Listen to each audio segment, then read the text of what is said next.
Përshëndetje miq të dashur dhe mirë se keni ardhur edhe sot në transmetimin tonë të përditshëm në Vizion me Pazis, ku do të qëndrojmë deri në orën 16 live në pjesë të ndryshme të ftuar të ndryshëm për të diskutuar biseda nga kjo studio.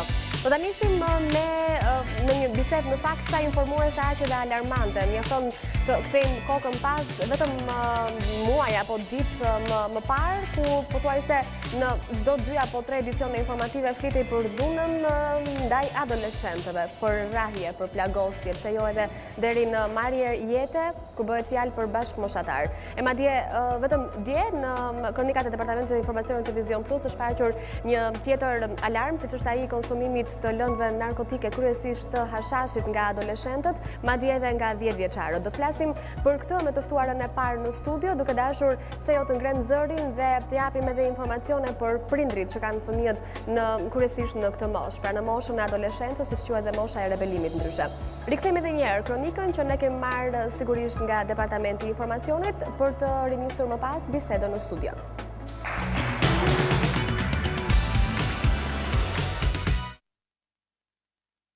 Hashashi po konsumohet në mënyrë të frikshme dhe masive nga nxënësit e shkollave. 30% e të rinjve në gjimnaze, por dhe shkolla 9 vjeçare kanë pirë të paktën një herë këtë lloj droge. Nisi kurioziteti shtyr nga shoqëria, por përfundon në varësi me pasoja serioze për shëndetin. Shefi toksikologjisë Zini Sulej në qendrën spitalore tregon se çdo ditë 3 pacientë kryesisht të rinj shkojnë të intoksikuar nga kanabis në spital. Ky është një shifër që nuk është për të nënvlerësuar. Do të thotë që eksperimentimi fillon herët dhe varësia zhvillohet herët. Faktet janë që në Shqipëri, por dhe në shumë vende, shumë nga individe fillojnë me duhanin, alkoolin, pastaj me kanabis dhe kalojnë në substanca të tjera abuzive. Sipas konstatimeve të mjekëve, është ulur edhe mosha e përdoruesve të kanabis. Vitin e fundit, pacientët më të vegjël në pavionin e toksikologjisë kanë qenë fëmijët 10-11 vjeçar, nxënës të klasës së 5. Nëse për prindrit e mësuesit është shokuese dhe refuzojnë të flasin, nxënësit janë të njohur me këtë fenomen, ai sa arrin të dallojë në klasë shokun apo shoqen që ka konsumuar marijuan. Ka pas një 2 rast e shumtën, jo shumë. Në klasë? Po. Rinë në bank të fundit, sa mos më marrë mungesë. Me sy kuqe, kështu si trullosur. Reagimi nga mësuesët? Se kuptojnë përgjithësi, po veç po ngritëm mësim. Ju vetë e kuptoni? Ne, po, se kemi dëgjuar shumë. Vit dytë është, e kam lagje i pi për ditë, për shembull, i varë. Ka 3 vite që e pi është i varë. A shkon në shkollë? Po edhe shkon dhe leorët, kështu e kaj. 9 vjeçare po, ka pasur rast. Zakonisht mund ta pinin tek shkallët e shkollës, mund ta pinin nëpër rrjetet e ndryshme shoqërore. Kuptohet kjo nga mësuesët? Nga mësuesit jo. Krahas rrezikut nga varësia dhe kalimi në llojet e tjera të drogës, mjekët tregojnë se konsumimi i hashashit, veçanërisht tek të rinjt, shkakton dëmtime të rënda në sistemin nervor dhe kardiovaskular. Madje nëse e krahasojnë me alkoolin, specialistët thonë se kanabis është më i rrezikshëm për jetën e të rinjve. Nga drogat ilegali humbasin 1.5 herë më shumë vite jete nga në krahasim me alkoolin dhe me duhanin. Truri i tij që është në zhvillim do të psojë deformime të mëdha për shkak të deficiteve të vërtetuara tashmë të kanabisit mbi kujtesën, mbi emocionet dhe mbi memorien, por dhe mbi sjelljen. Në vendin tonë 6-7% e popullsisë e moshës 14 deri 65 vjeç është e varur nga kanabis, por sipas mjekëve thuajse të gjithë përdoruesit e heroinës apo kokainës, kontaktin e parë me drogën e kanë pasur me kanabis.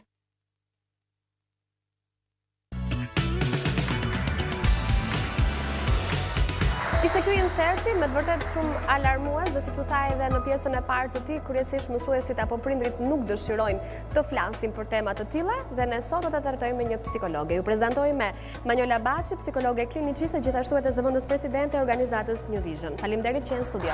Mirësi u gjeta, faleminderit për ftesën. Të pashi po reagoje gjatë kohës që ndiqnim insertin, kur përmendën 10 vjeçarët, kur përmendën gati 3 adoleshent në ditë shkojnë dhe drejtohen në spitale sepse gjendja e tyre është e rëndë pikërisht nga marrja e lëndëve narkotike. Shumë e drejtë kjo që sapo tha Anila, sepse kemi të bëjmë me zhvillimin e fëmijës, me moshën e pubertetit, të cilët të dëgjosh dhe të shikosh abuzime të tilla mbi këta fëmijë dhe vetë ata që e ndërmarrin këtë nisëm, është destruktive për zhvillimin e fëmijës, qoftë nga ana fizike, ashtu dhe nga ana psikologjike, ashtu si tha dhe në insert doktori me deformime të anës psikike në perceptim dhe deri aty dhe tek sjelljet. Ne, unë do doja që këtë biseda dalim në 2 pjesë, dhe me qënë se e nisëm duke folur për lëndët narkotike, vazhdojmë këtu, por në pjesën e dytë do doja të flisim për shfaqjet e dhunës tek adoleshentët, marrëshkasërish ka një tjetër rast që të dyja kanë lidhje së bashku. Që kanë lidhje pa diskutim, se kjo mund të jetë një formë që vjen nga konsumimi i lëndëve narkotike. Por vetëm tje në kryeqytet ka qenë një tjetër sherr, madje shfaqje dhunësh pra në një nga gjimnazet e kryeqytetit. Do ndalem dhe te kjo, por do doja të flisnim për simptomat ndoshta. Një nga vajzat në insert tha, ne e dallojmë një shok apo shoqe në klasë i cili ka ardhur në këtë gjendje për shkak të syve të kuq edhe për sjellje jo normale. Është shumë e vërtetë që dallohet një fëmijë që merr substanca narkotike, që është i abuzuar nga këto substanca, sepse ai nuk është i vëmendshëm, nuk ka vetëdije të plot, ka humbje të perceptimit, dëshirë për të qenë i vullnetshëm, pra detyrimisht që ka edhe shkëputje të realitetit, sepse duke ardhur kjo në varësi të këtyre substancave, gjithmonë nëse abuzohet në varësi të substancave narkotike. Detyrimisht mësuesit, kujdestarët, familjarët duhet të tregojnë shumë kujdes dhe të jenë të vëmendshëm ndaj këtyre simptomave, të cilët kur fëmia është i varur nga një substancë, pra e nisi nga një substancë narkotike më e lehtë tek ajo më e rënda që quhet, por që detyrimisht që simptomat dallohen lehtësisht edhe nga bashkëmoshatarët, sepse kanë ato simptomat që u përmendën pak më lart. Detyrimisht që mësuesit duhet të jenë shumë për të parë gjendjen e tyre vigjilent normalisht dhe të shikojnë nxënësit aftësinë e tyre, kapacitetin e tyre, pra si vinë ata në mësim, çfarë performance kanë ata. Pra të gjithë dhe duhet të atribojnë këtë psikologut të shkollës. Edhe psikologu duhet të jetë shumë i vëmendshëm në të tilla aspekte, në të tilla ngjarje që mund të ndodhin në zhvillimin e fëmijës, pra adoleshentit në këtë rast. Çfarë është shtyn sipas vendimit tënd një 10, 11, 14 vjeçar të provoj lëndët narkotike? Duhet themi që përtej zhvillimit tranzicional të fizik, fiziologjik dhe psikologjik të fëmijës, do të thonë sa japim shpjegime për adoleshentët, themi ok, është mosha, janë hormonet, janë. Gjithashtu duhet themi edhe anën kulturore dhe sociale, pra këtë krizë kulturore dhe sociale që ka vendi ynë, që ka përcen. Pra ne jemi në një kohë tranzicione të cilën këto krizat individuale, shoqërore, familjare përçohen deri aty tek fëmijët që janë më të prekshëm ndaj këtyre abuzimeve, qoftë sjellore, seksuale dhe narkotike. Gjithashtu duhet përmendim edhe familjen, është shumë dominante në edukimin, në sjelljen e mirë të fëmijëve, pra atashimi nën fëmijë duhet të jetë persistent, duhet të jetë aty tek fëmijët, pra duhet të ketë një përgjegjësish shumë të madhe familja dhe kujdestarët gjithashtu nëse do të ishin kujdestarë ata që kujdeseshin për fëmijët.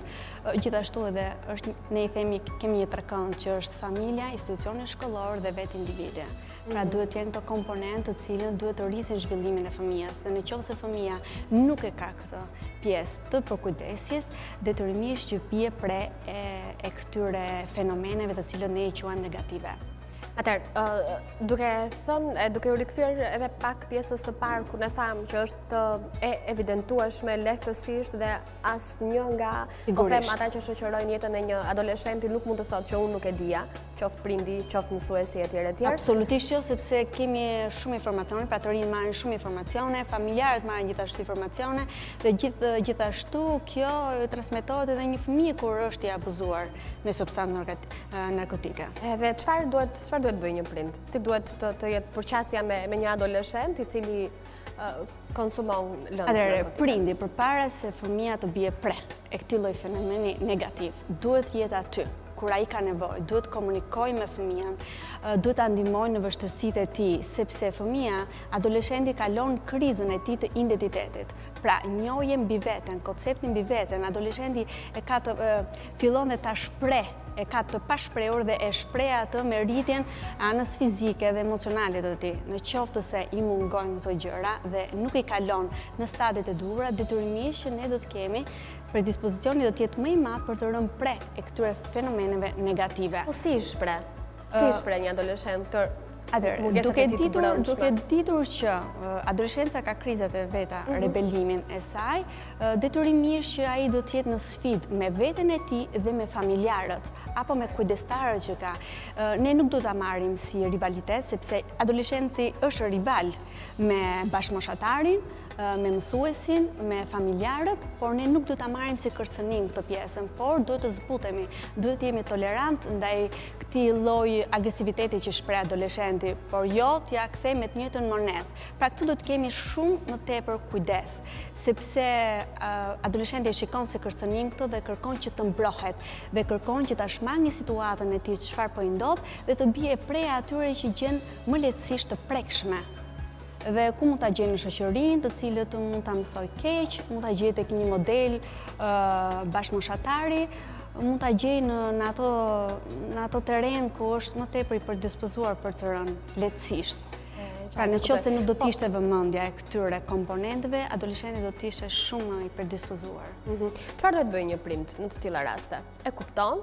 Është në dieni ndoshta nga mësuesit, nga rrethi i tij shoqëror. Kur evidenton që fëmia, pra ky ballafaqimi i drejt për drejt ndoshta me fëmijën, a duhet bërë kaq i hapur, a duhet filloj gradualisht, duhet. Tu është frika Anila edhe e stigmatizimit. Frika sepse prindrit nuk duhet ta marrin vesh që duhet të dinë komuniteti, shoqëria, familjarët e tjerë që fëmia po drogohet, e them në një mënyrë tjetër, apo ta mbajnë të izoluar. Kjo është një mundësi e cila duhet evidentuar, duhet shmangur, sepse nuk mësojmë gjë tjetër, pra nuk e shpëtojmë adoleshentin, përkundër, se e frustrojmë atë. Familjarët duhet të bëjnë këtë pjesë, duhet menjëherë të kenë kontakt me mjekun e familjes, me ata që merr, sidomos me pjesën spitalore që merret me substancat narkotike, pra duhet ta rehabilitojnë menjëherë fëmijën, pra duke parë të gjendjen e tij nëse ai është i varur nga këto lloj substanca. Gjithmonë duhet bashkëpunojë me mësuesin. Pra mësuesi do të jetë ai edukatori i cili do të informojë gjithçka që ndodh mbi sjelljen e adoleshentit në qoftë se prindi nuk e ka parë këtë ose në qoftë se e ka neglizhuar. Po në rast se kemi të bëjmë me dyshim të prindrit, pra kjo frika për ta kontrolluar fëmijën, por të mos i rënë në sy që unë po të kontrolloj, për ta ditur se çfarë ai bën, po pa e pyetur në mënyrë të drejtë për drejtë se çfarë ti po bën, sepse besoj këto kërkesat e llogarisë kjo mosh duken si të pavend, apo reagimi i tyre do të ishte shumë ndonjëherë kontrollimi i madh, edhe agresiv, po. Kontrollimi i madh nuk i bën mirë fëmijës. Por detyrimisht kur ne shikojmë një sjellje të dyshimt, pra një agresivitet më tepër, ose një humbje të vetëdijes, apo mënyrën se si fëmia mund të sillet në familje, aty duhet të jemi vigjilent dhe duhet ta kontrolloj impulset e fëmijës. Dhe kush më mirë do të jetë familjari, prindri i tij, i cili e ka në kujdestari fëmijën. Detyrimisht që këtë duhet t'ia paraqesi edhe mësuesit dhe psikologut shkollor. Pra se si po ndihet fëmia dhe ta ndihmojnë këto instanca, të cilët është një grup më i ngushtë për të mos ta stigmatizuar dhe mos i rënë në sy fëmijës problemin e tij. Pra duhet të zgjidhet në këtë trekëndësh për të parë ecurinë në tutje se si do të jetë. Ky do të ishte një hap i parë dhe i menjëhershëm, sidomos nga prindrit, por gjithmonë do të jetë një bashkëpunim midis tyre. Çfarë risku përbën një grup i tillë adoleshentësh që në të rriturin e tyre do ta kenë krijuar tashmë këtë varësi. Në varësi. Ndoshta në këtë fazë të zhvillimit të tyre që janë si fizik ashtu edhe mendor, këto lloj substanca sigurisht që nuk janë normale për bërë një zhvillim të shëndetshëm. Deformimit fizik të tyre që u përmendën, ne kemi edhe një rrezikshmëri ose predispozit për të rënë adoleshent, për të bërë adoleshent delinkuent ose ndryshes, dhunues, vrasës, deri në masa tragjike, të cilët ne po i dëgjojmë, sepse duke qenë në substanca narkotike, në varësi të këtyre substancave, detyrimisht që perceptimi, humbja e vetëdijes ka rënë është domethënë zero në nivele shumë të ulta. Në nivele shumë të ulta sepse nuk ka kapacitet për të arsyetuar. Pra mungon mendimi logjik, arsyeja në të tilla raste dhe ndaj vepron kështu adoleshenti kur më tepër me gjën e parë që mund të ndodhe gjatë një sjellje me një zëng me bashkëmoshatarit mund ta zgjidhë në një mënyrë drastike, me atë mënyrë që ai e gjen të menjëhershme.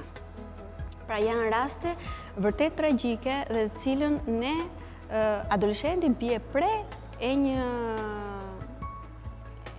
një sjellje të tillë të cilët nuk do të ishte as pak e mirë, jo vetëm për familjarët, por edhe për komunitetin që rrezikon të jetë i pranishëm ky lloj adoleshente.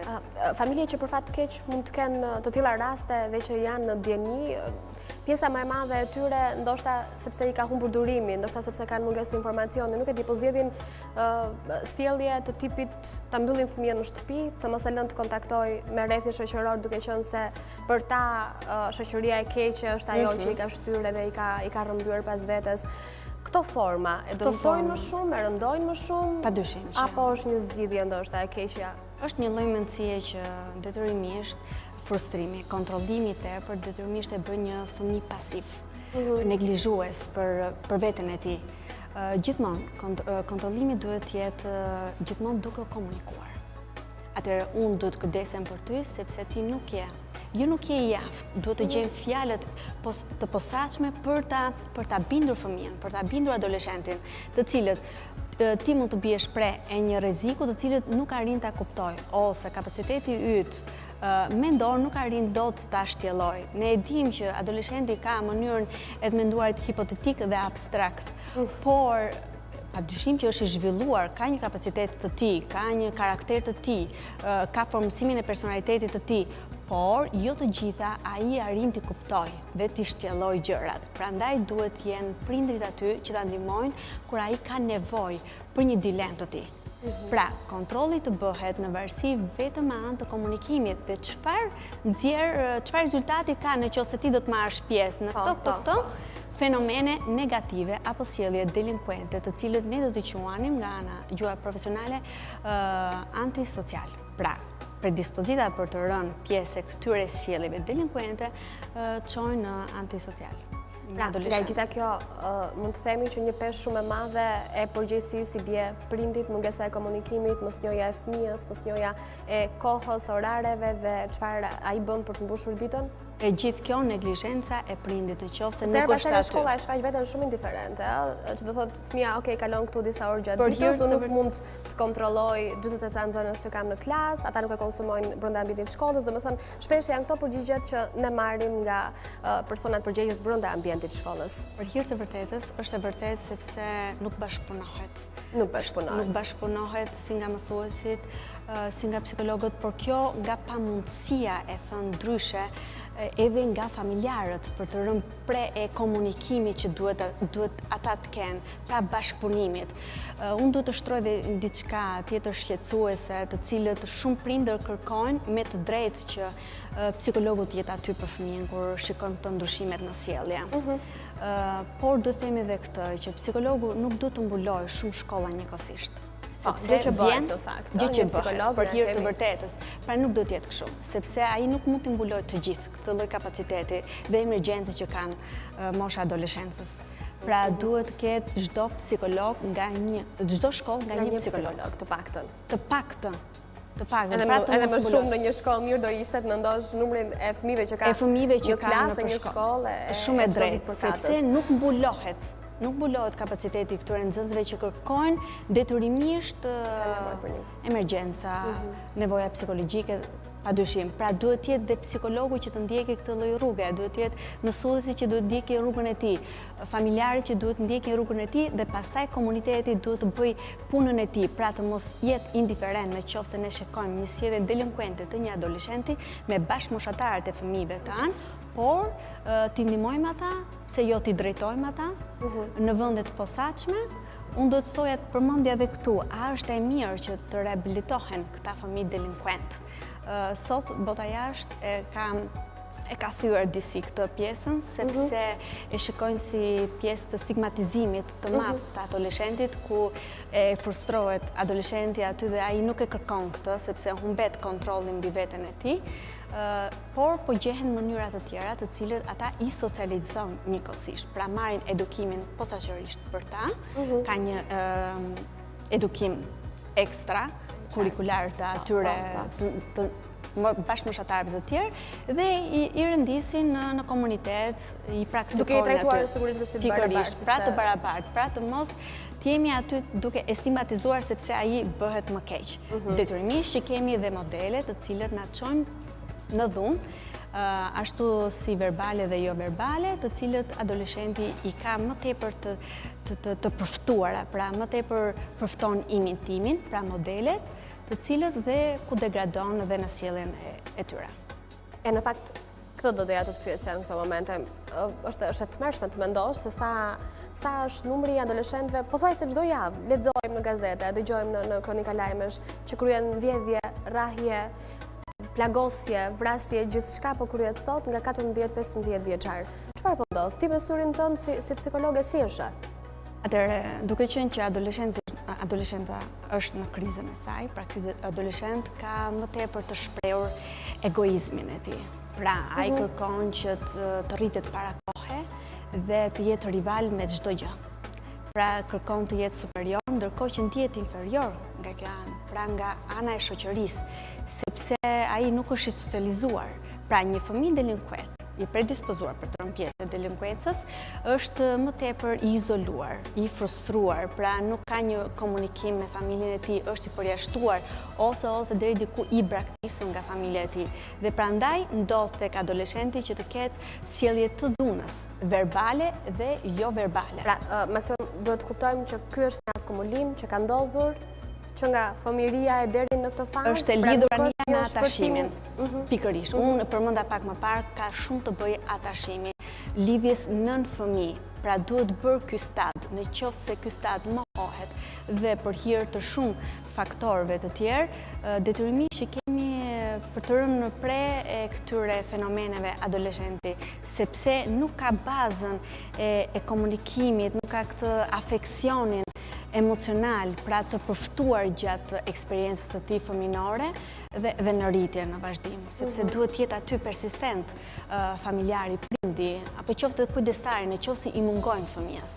Pra gjithmonë lidhet mbi atashimin, në qoftë se fëmijës i mungohet kjo gjë, mund të ndodhin gjëra negative në sjelljen e tij, pra në zhvillimin e tij mendor. Kuptoj, janë pasoja të gjitha këto. Janë pasoja të gjitha, pra. Deri diku të duket pak e justifikuar kjo pjesë, Anila, por nuk justifikon të pjesën e anës së komunitetit që është indiferent, pra ose instancët shtetërore që duhet të bëjnë. Pyetja e fundit me një përgjigje të shkurtër do doja, sepse koha fluturon këtu. Për ata pritur që po na ndjekin këto momente dhe ndoshta e kanë të nevojshme të dinë se si sillen me fëmijën e tyre në momentin që ai nuk e pyet, kthen përgjigje nga më të çuditshmet, kërkon lirinë e tij duke e quajtur veten sigurisht një individ pavarur edhe nuk ka nevojë më për kujdes, për vëmendje, për dhënje llogarie. Si duhet të sillen në momentin që fëmia të kthen përgjigje ç'të duhet ty? Atëherë, në momentin që një fëmijë ka rezultuar që thotë ç'të duhet ty, atëherë ka humbur komunikimi, ka humbur bashkëpunimi kohë më parë. Do të duhej një rindërtim komunikimi nga ana e prindit? Sepse një fëmijë i cili ka qenë persistent në komunikim me familjarët aty dhe kontrolli ka qenë tek familjarët mbi fëmijën, nuk do t'ia jepte këtë përgjigje. Ose në qoftë se do ta jepte, do të kuptohej nga një frustrim, nga një agresivitet, nga një sjellje, momenti, situata, faktor të jashtëm, faktor të brendshëm njëkohësisht, apo shumë persistues familjari ose prindi, por në qoftë se arrim në këtë lloj degradimi të komunikimit, do thotë që ka filluar qysh më herët. Si ta rregullojmë në qoftë se ka filluar qysh më herët? Atëherë familjarët duhet të jetë tolerant dhe duhet të jetë që këtej etutje vigjilent, të jetë i vëmendshëm për sjelljet e tij dhe tolerancën ta ketë në mënyrë në një kufi, duhet të ketë edhe ajo limitin e saj kur familjari jo detyrimisht duhet të tregojë autoritetin e tij, sepse këtu ne e shikojmë pra siç tham rival të njëri tjetrit, e shikojmë të sfidë me njëri tjetrin, edhe familjari dhe adoleshenti, t'i harrojmë këto bariera, këtë lloj mendësira dhe të jemi për fëmijën aty kur ai ka nevojë. Dhe në qoftë se fëmia na kërkon diçka, që më dëgjon, ose mua më dhëm diçka, ose më shqetëson diçka, duhet të jemi aty. Pra, gjithmonë adoleshenti në këto mënyrat e këtyre sjelljes kërkon vëmendje. Pra, duhet ta shikojmë si vëmendje, duhet ta shikojmë si tërheqje të veshit ndaj prindërve, në qoftë se ai arrin ta tregoj me këto sjellje, me këto forma. Unë falenderoj shumë për kohën tënde sot dhe për këtë bisedë parë në emision. Faleminderit. Duke shpresuar sigurisht që kjo bisedë është dëgjuar nga prindrit dhe jo vetëm, sepse të gjithë ka nevojë për kohë, për vëmendje, për kushtim, kështu që shpresoj që të ketë mbetur në këtë pjesë të parë. Do të kthehemi në pjesën e dytë të bisedës me kolegun Arbor Kadia. Vetëm pas pak.